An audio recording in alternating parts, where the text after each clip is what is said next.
مکمل کہانی۔ یہ کہانی 5000 الفاظ پر مشتمل ہے جو آپ کو ہمت، عزم اور خوف کا سامنا کرنے کی تعلیم دیتی ہے۔ اسے سنتے وقت آپ کو ہر لمحے میں دلچسپی اور تجسس محسوس ہوگا، اور آخر میں آپ کو ایک بہترین اخلاقی سبق ملے گا جو آپ کی زندگی میں مددگار ثابت ہوگا۔ ختم شد۔ بھٹکتی پیاسی روح کا خونخوار انتقام۔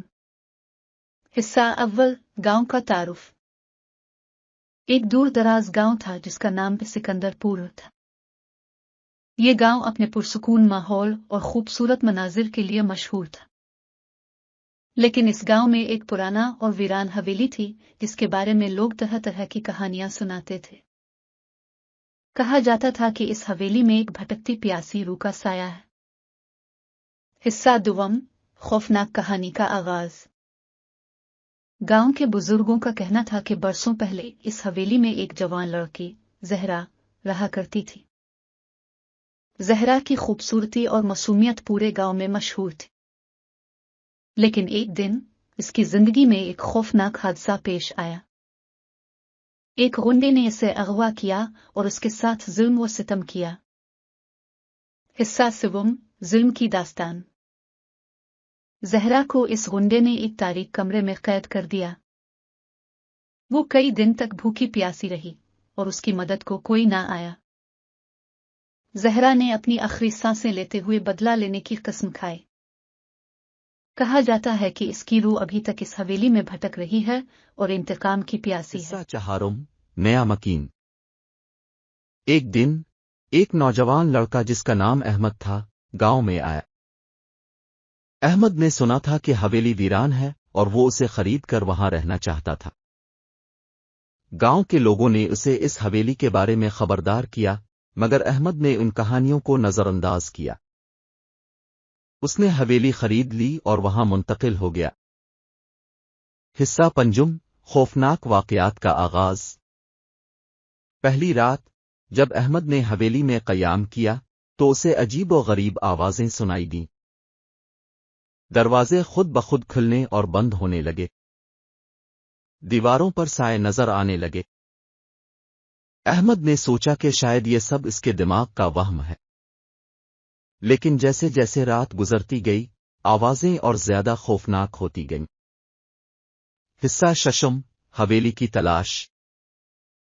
احمد نے حویلی کا معائنہ کرنے کا فیصلہ کیا۔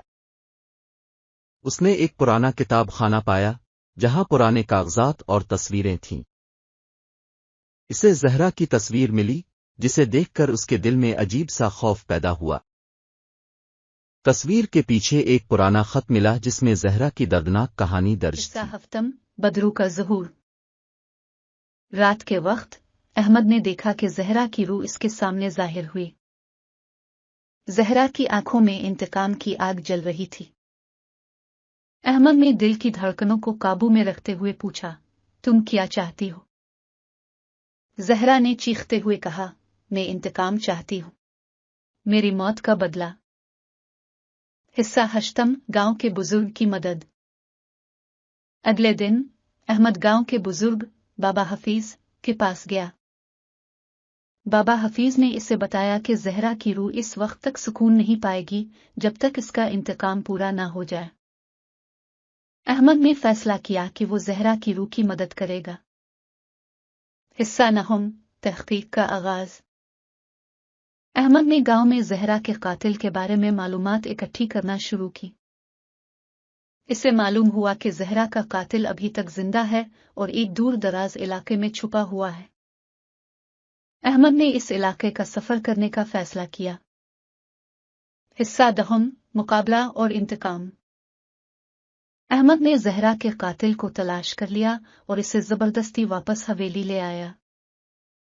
زہرا کی روح نے قاتل کو دیکھتے ہی خوفناک چیخ ماری اور اس پر حملہ کر دیا۔ قاتل کی چیخیں پوری حویلی میں گونجنے لگیں۔ حصہ 11، بدرو کی نجات۔ زہرا کی روح نے اپنے قاتل سے بدلہ لے کر اسے مار ڈالا۔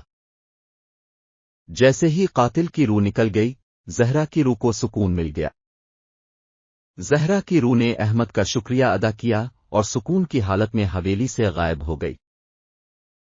حصہ 12، امن کی واپسی۔ اس واقعے کے بعد حویلی میں امن واپس آ گیا۔ گاؤں کے لوگ احمد کے شکر گزار تھے کہ اس نے زہرا کی روح کو سکون دلایا۔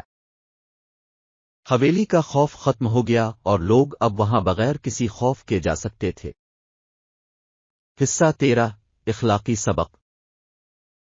اس کہانی سے ہمیں یہ سبق ملتا ہے کہ کسی بھی مسئلے کا سامنا ہمت اور عزم سے کرنا چاہیے۔